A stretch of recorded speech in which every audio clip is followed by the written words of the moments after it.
चॅनलमध्ये आपले स्वागत। ड्रग इन्स्पेक्टर पेपरफुटीचा आरोप, जिल्हाधिकाऱ्यांकडे चौकशीची मागणी। 20 मार्चलाच प्रश्नपत्रिका व्हॉट्सअॅपवर व्हायरल, परीक्षा रद्द करून फेरपरीक्षा घेण्याची विद्यार्थ्यांची मागणी।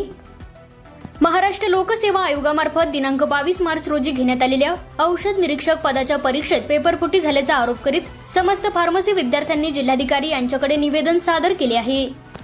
विद्यार्थ्यांच्या म्हणण्यानुसार परीक्षेचा प्रश्नसंच दिनांक 20 मार्च रोजी समाज माध्यमे आणि व्हॉट्सअॅपवर प्रसारित झाला आहे। त्यामुळे काही विद्यार्थ्यांपर्यंत परीक्षेपूर्वीच प्रश्नपत्रिका पोहोचली असण्याची शक्यता आहे। या पार्श्वभूमीवर प्रकरणाची निष्पक्ष व सखोल चौकशी करून चौकशी पूर्ण होईपर्यंत भरती प्रक्रिया स्थगित ठेवण्याची मागणी करण्यात आली आहे।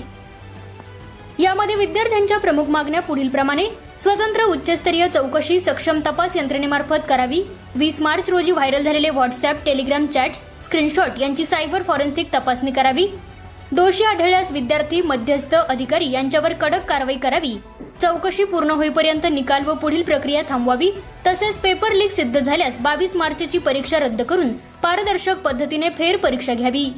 या निवेदनासोबत व्हॉट्सअॅप चॅटचे पुरावेही संलग्न करण्यात आले आहे। या निवेदनावर अनिल गुठ्ठे, भागवत जगताप, मकबूल नथानी, सलमान देशमुख, महेश धवसे, विशाल कांबळे, विजय पठाडे, विष्णू पठाडे, विशाल लोणसुने, अश्विन काशिदे यांच्या स्वाक्षऱ्या आहेत।